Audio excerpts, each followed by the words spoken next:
It's all yours, Cheryl. All right. Well, thanks everyone for coming tonight to hear about bylaws for North Dakota PTA units. And we're really going to focus in on the model bylaws that we have and how those can be applied to local units, and talk about how each of those units can be different though, and in what they are, how they apply the bylaws. And we're going to have some fun, because I know bylaws, most people hear bylaws and like, okay, boring, but really they're not. They're really just the blueprint for how you run your PTA. And again, we have within our model bylaws, we have things that are handed down from national through state, where they're all consistent for all organizations. And then after that, it's kind of like, how do you run your PTA? Who are your officers? All of those things. And we're going to walk through the model bylaws tonight, but we're not going to read line by line because there's a lot of lines in there.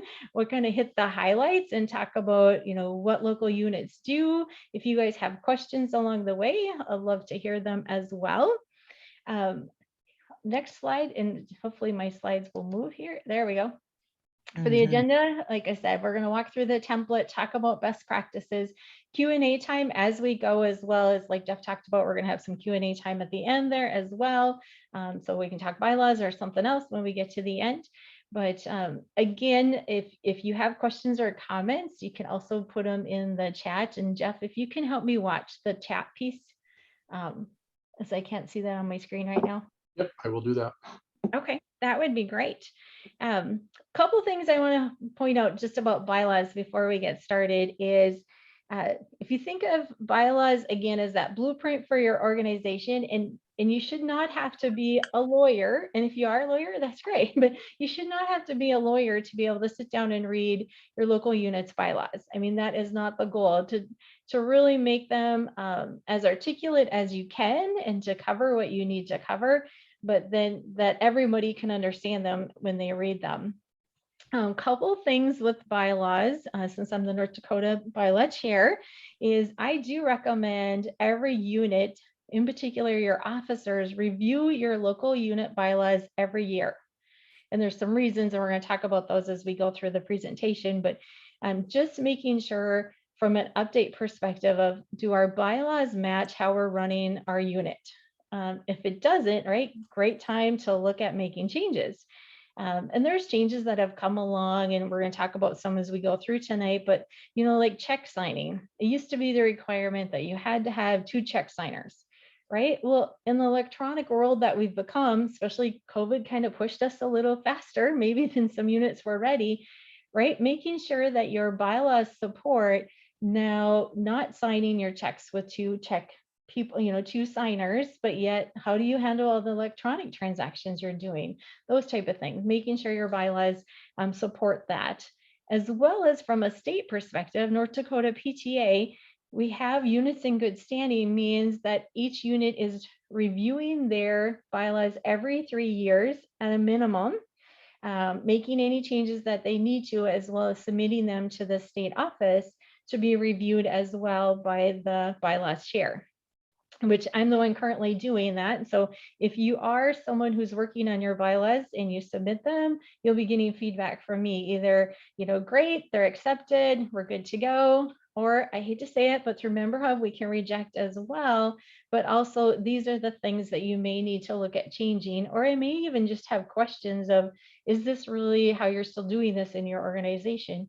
If it is, great. If not, right, let's have a conversation about what kind of changes you need to make. So that's why we're going to spend some time on this tonight. And again, we're going to hit the highlights because we're not going to read through every line by line. First off, where do you find the model bylaws that are out there for North Dakota PTA that we publish for all the units? A couple different places. So first off, if you are a unit that's in Member Hub, it's out in Communications, Files and Photos under Bylaws. And I got the links in here. And again, we can share these slides out with all the participants tonight, Jeff. I think that would be good.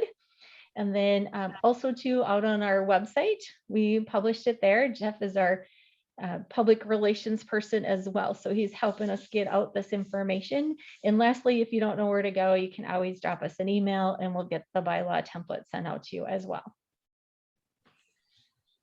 Is there something in the chat? I just added the same link, Cheryl, just so people could click on it if they want to do. Excellent, thank you. I just saw it pop down, so then I'm like, okay, is somebody asking a question? And Yoxin, do you see this guy? Isn't he cute? Yes, it's so nice. Yes, very good. All right, well, let's get into the model bylaws. In the first 5 articles within the model bylaws, Article 1 through 5, those are basically copying in between the state and national. So those really, change the name where it says unit name and you're going to be good to go. But those all first 5 articles will apply to you. So we won't spend tons of time on them. One thing I wanted to point out on the model bylaws, and I'll just show this here real quick. Can you guys see if I drag this in front or not? No. Nope. Okay, so at the very top of the model bylaws, it says model bylaws. When you create, from scratch and you want to use those, make sure you remove that model bylaws. As well as there's a line that says articles 1 through 5 must be included in their entirety. You can remove that if, again, you start with the model bylaws from scratch. But that's just telling you articles 1 through 5 need to be there and they need to be as they are written, because that again is consistency with North Dakota PTA and National PTA. So Article 1 is the name. Short and sweet. I think we all got that one. Adding here where your name is and then whether you're, what city, Fargo, Castleton, Minot, etc.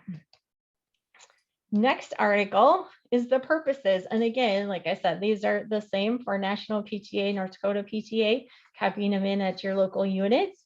And so these ones would be directly copied in from the model template. And this, as National makes some changes, occasionally these change, not very often, but when they do, again, we'll send out announcements that all local units need to adapt the new purposes. So that's what we're here in Article 2. Article 3, basic principles. Again, these are, as you can tell, principles of National PTA. So you can guess where these are coming from. And again, we would just be copying these from National to North Dakota PTA to your local units as well. And so we won't hit on a lot of these because again, they're more of just copy and paste. Article 4 is really the relationship and how your local PTA is connected to North Dakota PTA, which is connected to National PTA, and how all of those come together, right? That's the first piece of it, as well as it gets into, just how does everything work? Like your bylaws have to be, you have to have inside of your bylaws, how you're going to amend them, right? How are you going to make amendments? What's a quorum? Those kind of things, how you're going to bring your officers together. And this is kind of just highlighting, these are the types of things that are going to be in these bylaws and put in the specifics here. And then lastly, Article 5 is the membership and dues. So this again is just saying that you're going to charge membership to be part of PTA. The one thing I would say is do not put in your bylaws how much you're going to charge for your membership. And the reason I would say that is it could change from year to year, and you don't necessarily want to have to be updating your bylaws every time you want to change the dollar amount of what you want to charge, as well as you may have different plans, right? You may have your single plan, a family plan, grandparent plan, whatever it is, right? That you wouldn't want to put all of that detail in here and just basically say you're going to have membership, and in part of that membership that you're charging as a local unit includes the dues that you are going to be paying into state as well as national. Again, we're saying that only members who have paid get to vote. That's section 4. That's important. I wanted to pull that out, as well as just making sure that, where it says unit name, that's where you're putting, Kennedy Elementary PTA or whatever your school name or your PTA unit will be called. They're going to see the section 5 over and over, that for members of your local PTA are the only ones that can be elected or appointed. And so you'll see that in multiple places as we talk about that. So as we said, Article 1 through 5, basically copy and paste. If you're starting brand new with, putting bylaws in place, if you have existing bylaws, just verifying with what's in the model bylaws with what's in yours. Again, they should match pretty much identical. If they don't, when you send them in for review, that's kind of, I'll be honest, that's one of the areas that I'll look for just to make sure that we are in alignment from a local unit perspective. All right, moving on. Next section gets into officers, right? Basically, who's your officers? How do they get there? When do you elect them? That's what's in this next section. And how do you fill vacancies? All of those type of things. And this one's a little longer. It goes on to a couple of slides here, but this is, who are your officers? We normally say president, vice president, secretary, and treasurer, but you as a local unit may decide that you have a fifth officer, whatever that's called, right? A parliamentarian, maybe that is an officer for you. And again, these are how you run your organization, how you run your business, if you want to think of it from that perspective. And so this is, I would say, our proposed model. But again, and there is flexibility here if you do something in your unit, maybe a little bit different. When do you elect your officers? Right there, it says usually May. And most units are usually April, May, depending on, sometimes units don't have a May meeting just because of end of school is so busy that they opt not to do in May. And so for you guys that are on the meeting, I'm going to see if everyone's listening. When do you guys elect your officers? Throw out a month. We do April. April? Anybody else do May? Yeah, we usually April. April? Okay. Excellent. Thanks, you guys, for sharing. Tammy says May in the chat window as well, if they get anyone at all. If they get anyone at all. Okay. Cheryl, Well, Cheryl, I do have a question. yes. I chat and say, what is usually the term limit? So again, you can specify that in your bylaws, and in our local units right now have some units say 1 year is the term and others say 2 years is the term, but that's the longest I've seen is a 2-year term. So good question. All right, continuing on with officers. This is again that same article, just there's multiple sections to this piece. And it says, when do your officers go into their position? Like, when do they start, right? And so if they're elected in April, I heard a lot of them were April. Typically, they'll probably start their duties in May or at the close of the school year.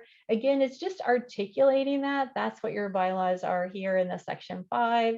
What do you do in a vacancy? And so like if a position, somebody ends up moving and leaving your school and they were secretary, how do you fill that vacancy? Your bylaws should outline that for you so that okay, do we need to do an election? Can we appoint someone for the short term until we do another election? Do we have a nominating committee? That's what all of these pieces are. And again, the nominating committee is here in the model template. But if that's not what you do as an organization, then we'd want to remove that information and say, we do X, Y, and Z, right? Put in what you really do. So want to make sure your bylaws represent how you are running as a unit.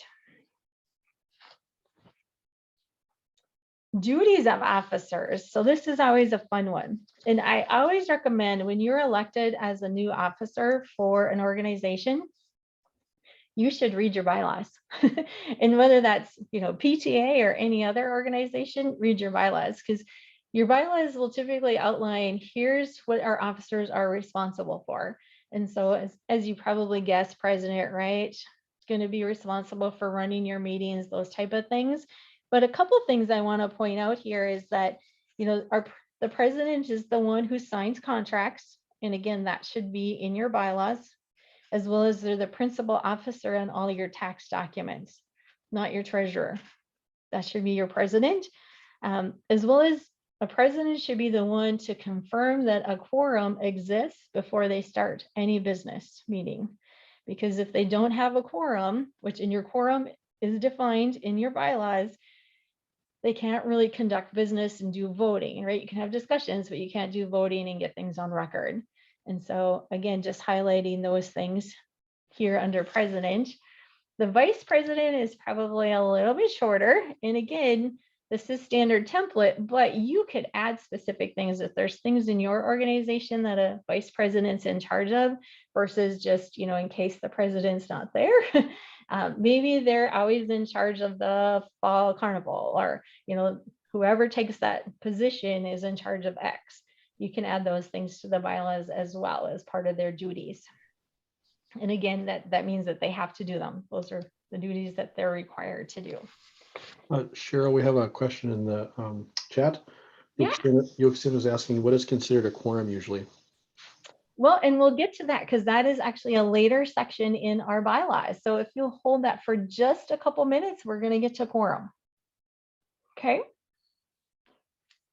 Next one, duties of officers, is the secretary. And this gets into, most people think of secretary, right? Taking your minutes.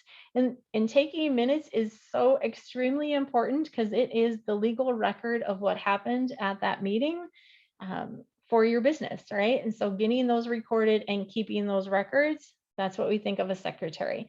But also too, they're responsible for having the copy of the bylaws and making sure that they're being maintained, as well as typically a membership list. And you may have a membership chair as well, but they should coordinate with the secretary for that information as well.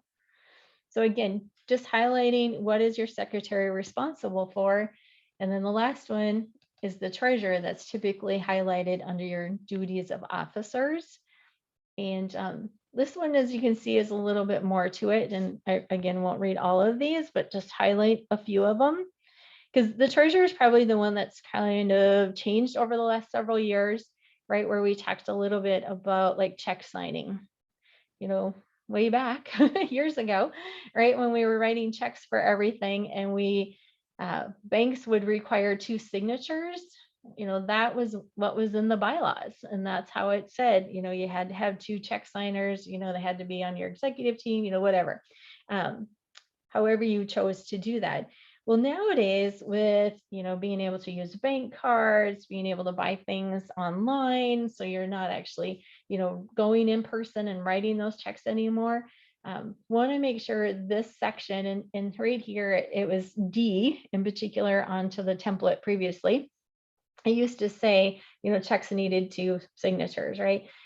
Or now we've kind of changed it to, because they're coming in from multiple ways, right? Whether you wrote a check or you did it electronically, saying that your bank account's needing to be reconciled monthly by 2 people. And again, your wording may be a little bit different, but you'll get the gist of, you need somebody besides the treasurer, taking a look at the money transactions that are happening. And that's really what we're going for here with the duties of a treasurer. The other piece I want to point out is, for those of you that have AIM insurance or any insurance, really, you should read what is the accountability that you need to have to make sure you're in good standing with your insurance.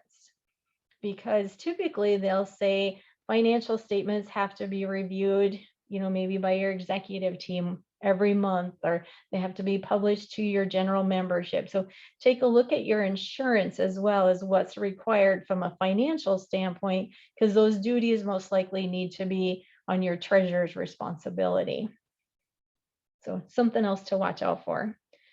Other highlights, financial review always comes into play as you go from treasurer to treasurer, right? To make sure that the books are in good standing before a new treasurer goes into play.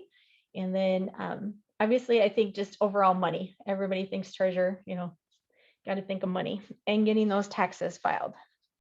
Those are the other big ones for your treasurer. Any other questions that came in, Jeff, before I jump on the executive board? No, nothing else yet. Okay. All right. So the executive board, this is, again, you define who your executive board is. And even I know in our last couple meetings at the state level, we've had some conversations about, elected officers are typically the executive board, but at local units, should that include principals or should it not? And again, you as an organization decide that for your local unit.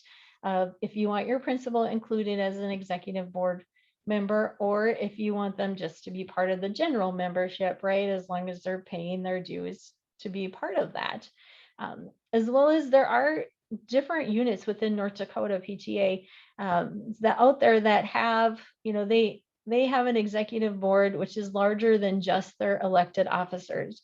Like they have their voted in officers, as well as they have, 6, 8 to 10 other individuals that make up their board that actually do all of the meetings and everything for that PTA. So again, just a little different feel for what they do. They don't ever have general membership meetings for everybody. People are welcome to come, but it's the board that's a little larger that's driving everything. We're here, executive board, if it's your elected officers and that's it, or you may have your elected officers and your committee chairs, you can include those. Again, you define what you mean by an executive board, because there's things that an executive board are responsible for, and then there's things that you could say your overall board is responsible for. So executive versus non-executive. But I think the principal one is probably the bigger question there of, do you include them or not? And how many of you do include your principal in your executive board? Do you guys know? We do. Okay. Others? I think Lynn has a question, whether there's an advantage or disadvantage of having a principal as part of the executive board. Good question. Thanks for reading that too, since I can't see. Yeah, so there's some pros and cons, as we talked about, of, should you have principal included or not? Because sometimes your principals are very knowledgeable and try to maybe overtake the executive board and drive where a PTA is going, versus letting the membership or the officers kind of make that plan and drive that. But sometimes they're a good advocate of giving you historical background, what's happened in the past, and giving those officers who just got elected some good background and some understanding of at least how things were done in the past, and some learnings from some of those things as well. So I think there's pros and cons. For those of you that have principals on your executive board, what would you say? What are some good and some bad things?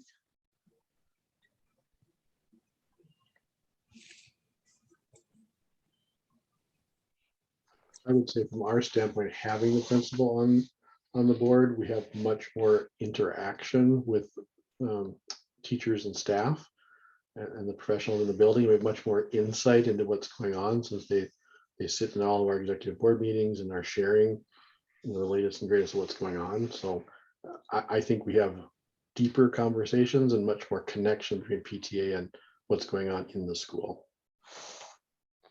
Thank you for sharing. Anyone else? This is Lynn, and just to piggyback on what Jeff said, so I only know a PTA with the principal on the executive board, but we have a fantastic principal who's really engaged and helps us understand, what's helpful, maybe not helpful within the school. So I think that was my question about what disadvantages may be, and so I suppose it really depends on perhaps the personality and involvement of the principal in the PTA. Exactly. You're exactly right, Lynn. Thanks for jumping in as well. Appreciate that. Yeah, Tammy shared on the chat too that principals are the bottom line of what happens or doesn't happen in the school, which is sort of along the lines of what Lynn was talking about too. Yeah, because you definitely want them an advocate. It's just a matter of if you want them as part of your executive board or not. And you can always have them as a guest at your executive meeting, so they may not have voting privileges on an executive board meeting, but they could still speak, on topics.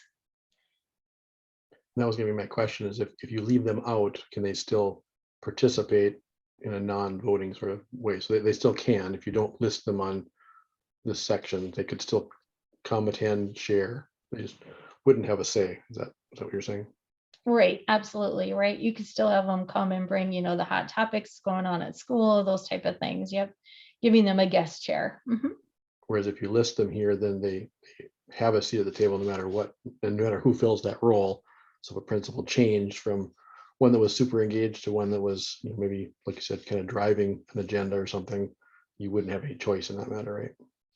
Right. Yep. And I would say across all of North Dakota, we've seen kind of a mix of, I hate to say it, great principals involved, really working well with their PTAs, and others who are not involved at all in their PTAs or think that they should just run the PTA as well. They run the school, they run the PTA, those kind of things. So yeah, personalities all come into play. Everybody's different. So you got it. So good. Well, thanks you guys for sharing that. I appreciate that very much. Because again, we do have a mix in the state of North Dakota. Other things, I'll point out here, it talks about the executive board and the things that they are responsible for. So besides being an officer in those duties, there's also those that are on the executive board, based on what's up here. You're responsible for these items as well. So make sure you highlight those things, as well as then, turning over your books. This is highlighted here too of, when you expire your term, this is what you need to do. Committees. I know we all have committees at our local units. And so just highlighting those. Typically in your bylaws, you put in what your standing committees are. In one note, I want to say, so standing committees mean, year after year, you are always having this particular committee. If it's a committee that you only form when you need it, that's what we call more of an ad hoc committee, and those you don't list in your bylaws. So these are ones, year after year. Reflections is a good example. If you always do reflections year after year, keep that in there. Family wellness, fall carnival, whatever it is that you always do year after year, because again, these are in your bylaws and you would have to do a vote to change this list.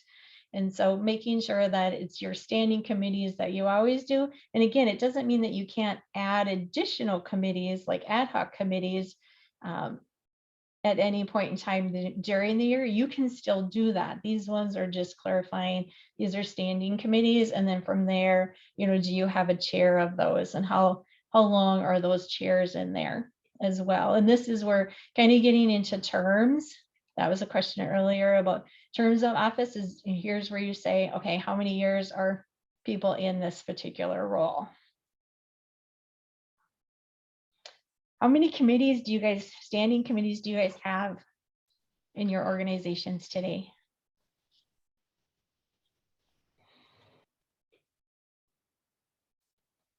Anybody have a guess?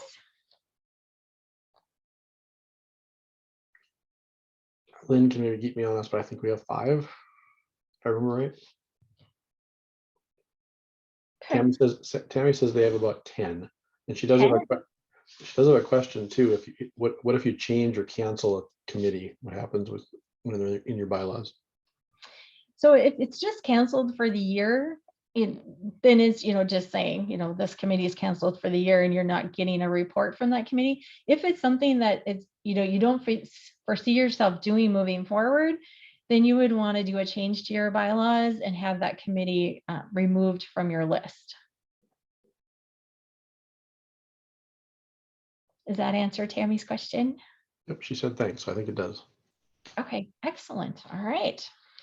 One other thing, I know we're trying to do more of this at the state level too, is, if you are a chair and you're in charge of a committee, is really understanding what you want to do with that, and making a plan of work and communicating that with your executive board so that you're all on the same page, so that you as a committee chair don't think that you're going to do X, Y, and Z and the executive board thinks you're doing A, B, and C.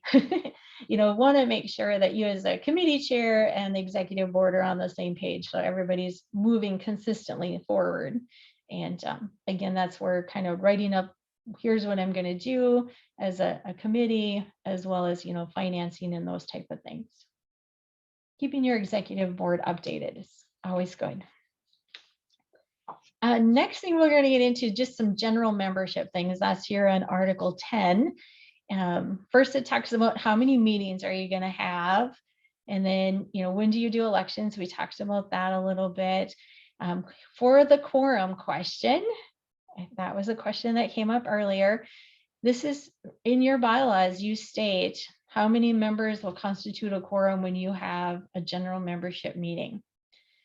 Typically, we say a minimum of 5, and hopefully everybody's got at least 5 people in their meetings in order to do business.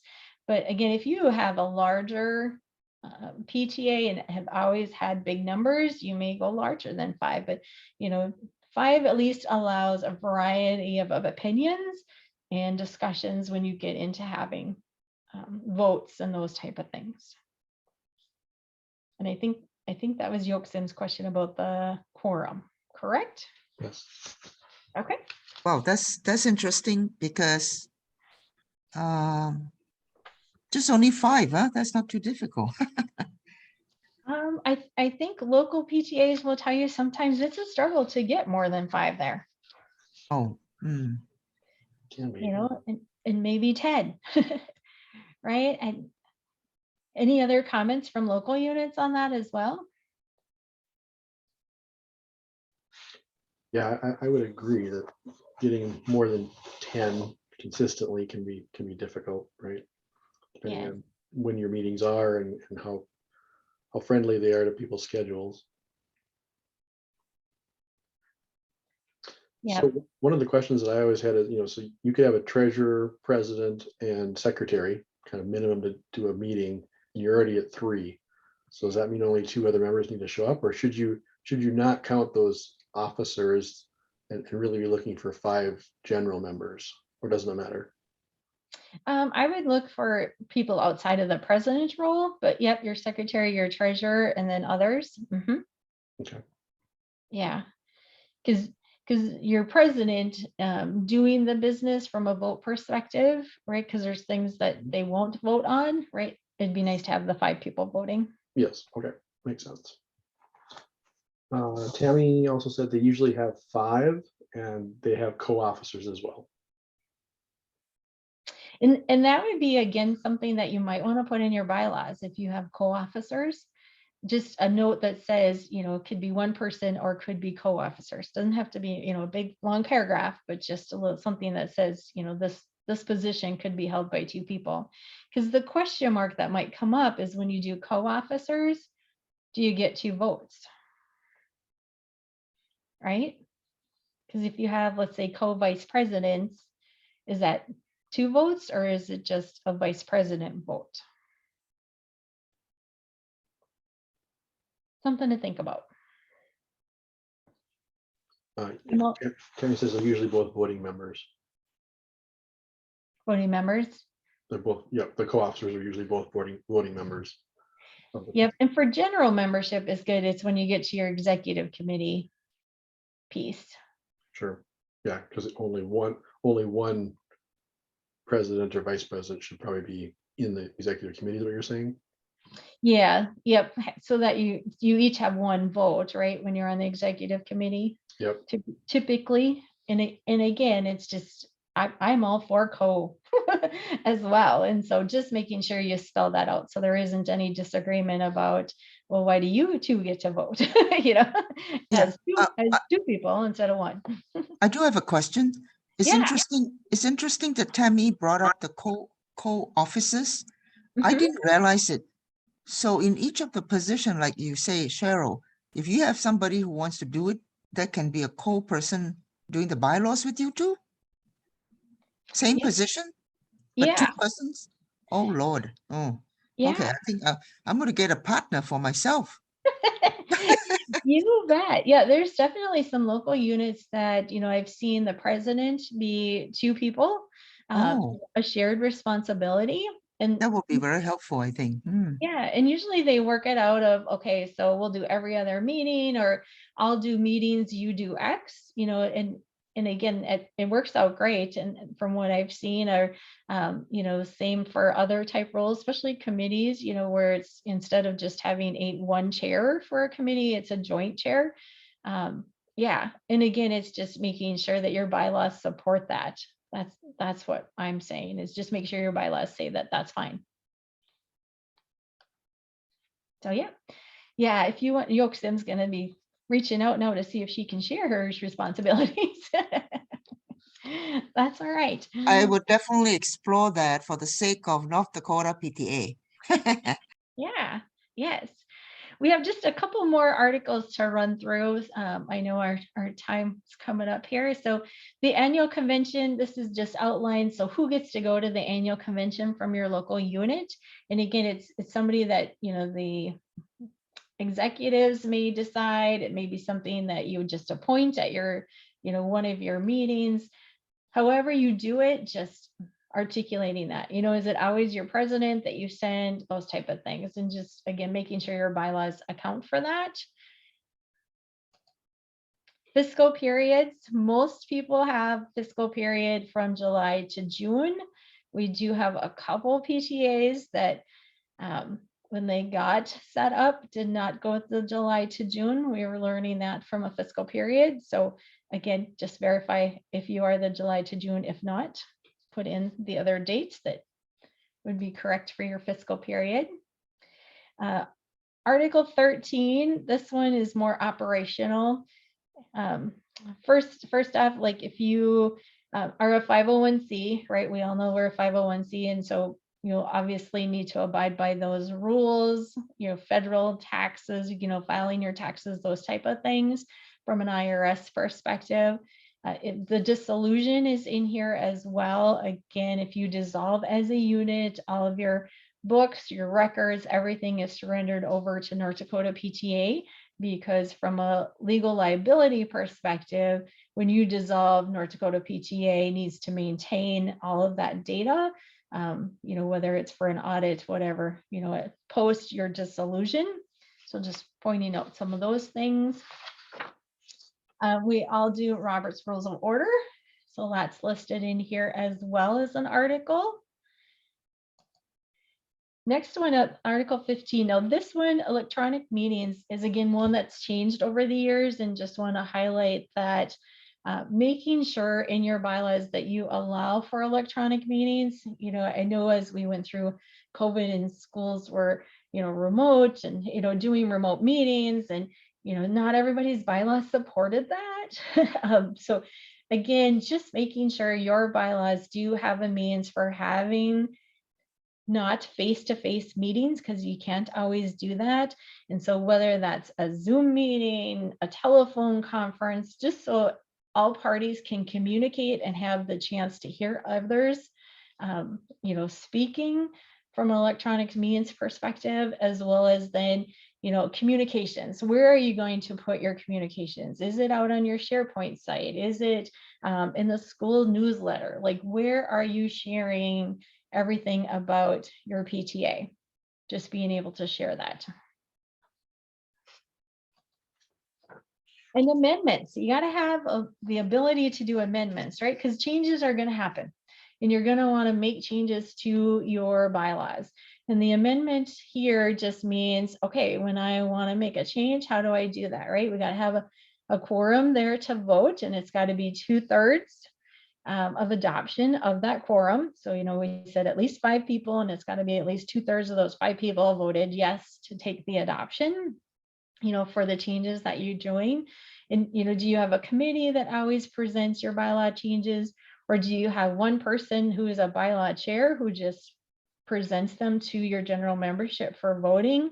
It's just this kind of just highlighting, okay, how does this happen? And then the other piece, like I talked about earlier, is if you do changes at your local units, those also need to be submitted to North Dakota PTA for review. And if you want me to review anything before you do the voting at your local unit, I can do that as well. I just need to be able to, whoever's in the bylaw chair position needs to be able to sign off on those as well once you've done your voting. So again, you'll have your voting and adoption locally, and then your approval from the North Dakota PTA. Then you're good to go for another 3 years from a good standing perspective. And this, I found this picture, and I think it's, kind of brings together everything we've talked about tonight of what are in bylaws, right? It's everything from who's your general membership? How do you, from that general membership kind of slate for your election? How do you vote? Who's your officers? What's their job descriptions? And your officers make up your executive committee. What do they do? Who's the quorum? All of those kind of things that we talked about. Amending bylaws, all of that has to be in your bylaw documents. We have board of directors, who's your chairs, who's the others, all of those type of things. Again, if you're having a nominating committee, what do they do? How long are they together, etc. And so I just think it's a fun picture, but I think it does kind of encapsulate everything that you'll have inside your bylaws. And with that, what other questions do we have? Or comments? Cheryl, this is one of the best presentation and the design that you have. It makes it so much more interesting. And you key point some of the key ones. Do you have any objection if I use this to train people how to do bylaws? Oh, no, not at all. Yeah. Okay. It's very well done, Cheryl. Thanks. Well, thank you for the comments. Appreciate it. And yeah, I mean, I know sometimes when you hear bylaws, people are like, oh, bylaws, I don't want to talk about bylaws. And really, they're fun. I mean, they can be. And like I said, don't worry about needing to be a lawyer or anything like that to understand them. They're really meant to just be, how are we running this organization? And even when you call, and let's say you call North Dakota PTA and say, hey, I got a question. How do I do this? We may ask you as a local unit, have you looked in your bylaws? Because in your bylaws, you may have it differently than, the unit down the street that says, they're going to do X, Y, and Z, where yours is, nope, you do the A, B, and C, and this is how you should be, running your unit. And if that's not valid, like I said, then it's time to do those amendments and get them changed so that your bylaws are representing how you are running your units. So thank you guys for coming tonight. I appreciate it. Jeff, I know we're going to talk more Q&A and other topics. So okay, I do have to ask those local people like Jennifer, Tammy, and Lynn, just a feedback about what you think was helpful. I wish there were more of you here, but just respond to what you have seen. Any feedback? I think this was very, very helpful. I'm serving as the vice president next year, and this is Lynn Telford, by the way, and we'll plan on, I guess, putting my name in for president of our PTA next year. And I think this is so helpful, and a copy of this presentation would be just really great to have just saved in our back pockets to reference. I love that last kind of infographic that you showed with kind of how they all relate to each other. I continue to struggle that one right there. That's so helpful. I'm a visual person, so that's just really helpful for me. So that's what I want to ask Cheryl. Would this presentation can be a copy that we could use and available to us? Yeah, yep, we can put it out in those locations that we had talked about. I think Jeff, I better ask Jeff. Jeff, is it okay if we put these out? Yeah, we can share it in the NDPTA local leaders Facebook group too. But yes, definitely put it out and share it. It's very well done. Yeah, very helpful. Yeah, as well as I feel like it just all the graphics too, very much an education piece, so yeah, I'm glad to share it. And Lynn, thanks for sharing. I'm glad to hear that you thought it was useful and could, give hopefully local PTAs some more information, right? And things to watch for in their own bylaws. So this is Jennifer, and I thought it was just fantastic. I actually came on to our PTA starting in end of September because everybody on our PTA had moved away already because we're an Air Force base. So turnover is always going to happen. And unfortunately, the previous team didn't leave behind any information. So I can't find any bylaws from previous years. I can't find any treasurer report. I just can't find anything. So I'm kind of starting from scratch. And I feel like it's already January, so I'm probably late to the game, but this presentation has really helped in what I need to create for our PTA unit, and at least given me a template to what I need to do. Because like I said, I literally have nothing to go off of except my willingness to help at my kids' school. So this has been great. Well, it's great to hear. I'm glad you stepped up, and if you need help once you get started, just reach out.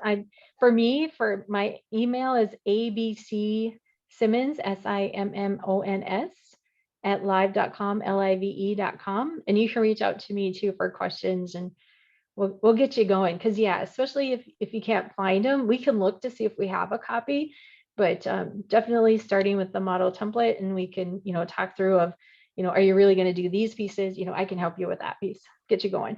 Yeah. All right, thank you. Cheryl, just a statement. I Yeah. think going back to what one of them, Tammy was the one who mentioned about co-chairs or co-officers. When I look back and I saw the president, you already have a vice president, so probably you don't need a co-president, right? Because if the president cannot do the job, then you have the vice president to take over some of the things. You know what I'm saying? Some you can have some you don't have, I think. I don't know. I just thought about the job description, Yeah, and I think anytime you look at having a as long as it's outlined who's going to do what, so everybody knows, I think is good. Okay. Whatever position it is, a chair position, elected position. Yeah. Okay. Yeah, I think Tammy had to drop too, but she said thank you as she departed to the chat. So I think she was happy as well. Good. I do have one quick question, Cheryl, or hopefully it's quick. So in a number of the places you had placeholders where you could easily just fill in values, right? 5 for quorum or what have you. Yeah. But then throughout, you kind of also mentioned that there's flexibility. How do units know where the flexibility might exist and where they need to stay connected to the national and or state PTA wording within the document? Is that just connecting with you, or how do they make that determination? Yeah, so articles 1 through 5 for sure are take as they are, right? Because those are, principles, basically the roll down, if you want to say, national North Dakota to your local unit. After that, there is definitely flexibility, right? I mean, you can't say that a quorum is 2 people. That's really not enough, right? You want to make sure that you're saying your quorum is large enough to be attainable, right? We have to be realistic on that front, but also large enough that you feel like you could have some difference of opinion in that group. And at least hopefully 5 people is what we say kind of minimum there. But if you felt like you had to go to 4 or 3, let's have that conversation, right? But even, the officers, like, that's flexible, right? We say president, vice president, secretary, treasurer, but if you aren't going to have secretary and treasurer as separate and you want to have that as one position, that's okay. Right? You can do that. Yep. Okay. I'm just curious, how do because some of those aren't in, you wouldn't read them and say, oh, I can choose to have the principal in or not. It looks like it's an article I need to just copy and paste in. And yet, you do have flexibility there, as we discussed, right? So I'm just curious how units maybe would know that as they're updating their bylaws. Yeah, and I say definitely ask questions. And some of them, intentionally we put, we didn't know what to put, right? Because if you want to have committee chairs as part of your executive, what would those be called, right? Every school's different.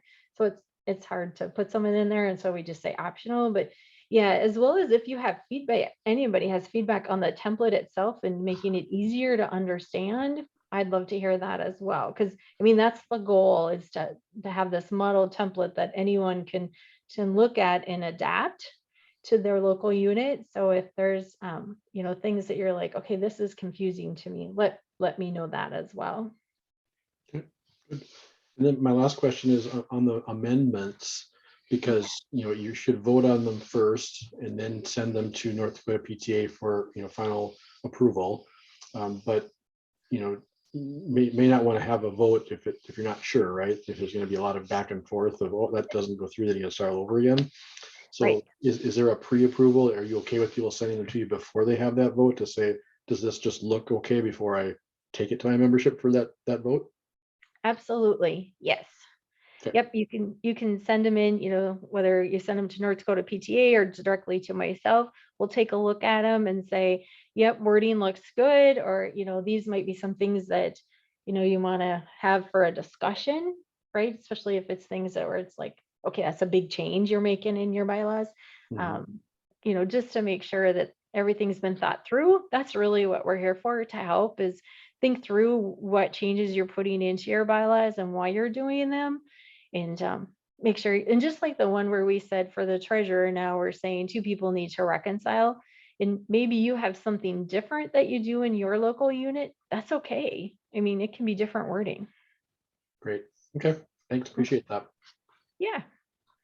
All right. Any last questions for Cheryl? Is there a deadline of when bylaws are due? Or is it just a general, we just turn in the bylaws whenever we have them? Yeah, it kind of, there's not like specific days. We say every 3 years for a unit to stay in good standing. There isn't a specific time where you have to submit them, by your March meeting or anything like that. Because it really depends on when you make a change, or if you're up against your 3-year deadline, right? Then that comes more into play. But change them as you need them and get them reviewed at that time. Okay, so if I don't know when the last time this unit turned any in, so if I don't know when the 3-year mark ends for us, should I just turn new ones in? Yeah, we can look to see if we have. I can't see who's speaking. I'm thinking Oh, I'm sorry, this is Jennifer Black. Okay. Yeah, Jeff and I'll take a look to see if we have anything for a date for you for last time review, or if we even have your bylaws on hand. Okay, And if we do, we'll send those over to you. Either way, we'll let you know. And if okay, if we can't find anything, let's start from scratch and get you rolling.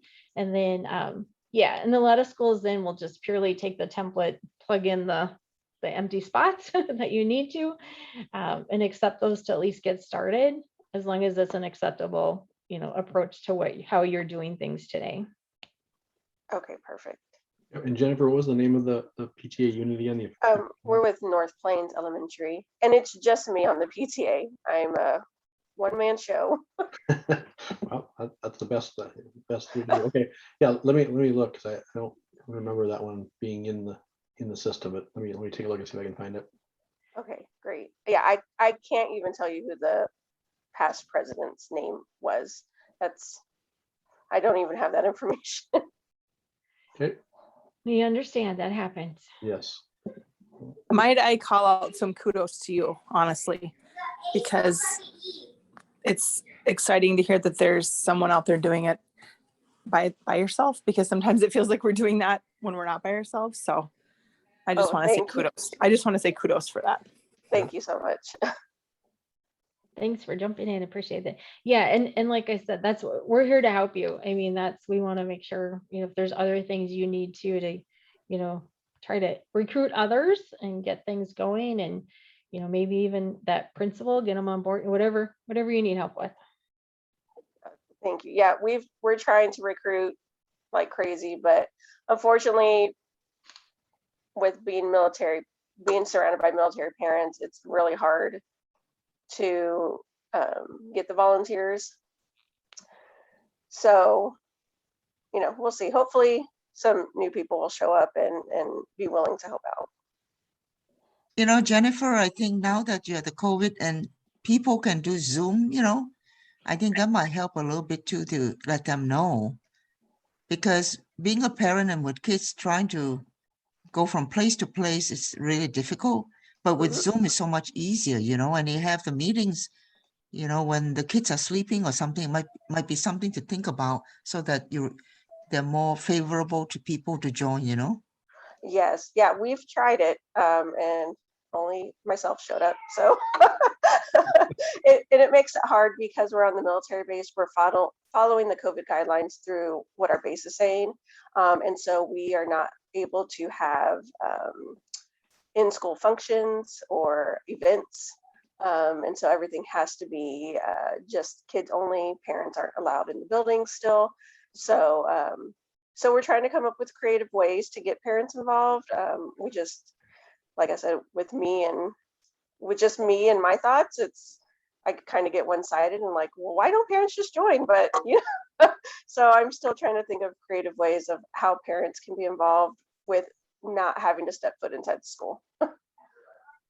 I can tell you from Fargo, at our school, we have about 500 kids, and our neighborhoods, there's maybe 3 or 4 neighborhoods in very close proximity for the students.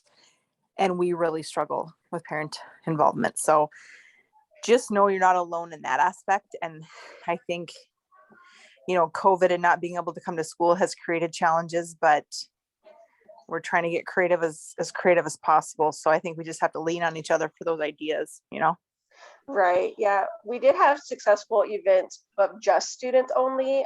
We did a pumpkin walk where I bought a pumpkin for every student, and they went home and decorated it and then brought them back. And then they were able to do an indoor pumpkin walk through with themselves and the other classes. Unfortunately, parents couldn't take part in that.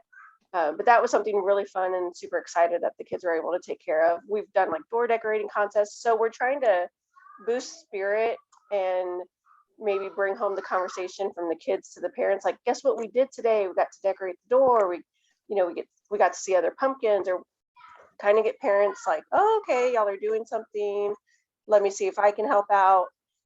So we're just trying to be as creative as possible and not put too much pressure on myself or, the kids like, this is what you have to do this month, So it's just like a fine line, I guess, of what can I do on my own, but how we can get other people involved also.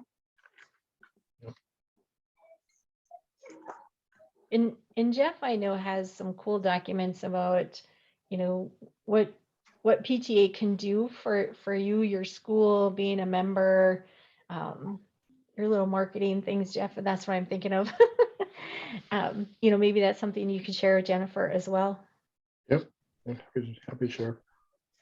Yeah, any ideas I would be super appreciative of.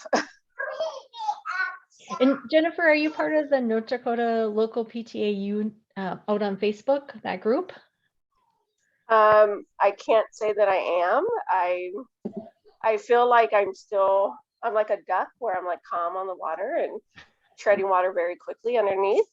I'm still trying to figure all this out and do fundraisers and do socials. And so I don't think I am. I honestly don't even know if I'm part of Member Hub. I thought I signed up, but I'm not entirely sure. So so it's more of me. I just need a minute to just look through all the emails and see what I did and did not do. Okay. All right. Well, we'll get you some more information and be in contact. Perfect. Thank you. You're welcome. Yeah, I'll paste out the Facebook link. At least I can do that when I'm here, just so you have it. In case you're on Facebook, you can go join that group and Perfect. Thank you. Stay connected together. Yeah. All right. I will say too, like, we're a small group, for being from the whole state. And this is so helpful, these calls where we can talk to each other, because I get a ton from the Facebook group, but these Zoom calls are just so helpful to just, talk and have those conversations. So know that I appreciate it. And I think that this is another good way for us as a state to connect with each other. Great. Thanks, Lynn. Agreed. Yeah, and Lynn, if you have other topics too that you'd like to, have us cover or just, highlight, love to hear those as well. Lynn, I think it's good information and feedback for us. I think it will be so helpful if you know of other local PTA leaders, tell them about what we're doing so that they can also join and, make sure that email us, their emails, because I think the information is so useful. And with this COVID, I think this is a good way to, kind of connect and learn at the same time too. So thanks for your attendance. Yes, great. All right, well, I know we're over time here, but this has been a great discussion, so it hasn't been a waste of time. That's a good thing. So very much appreciate it. I'm going to stop the recording on this one.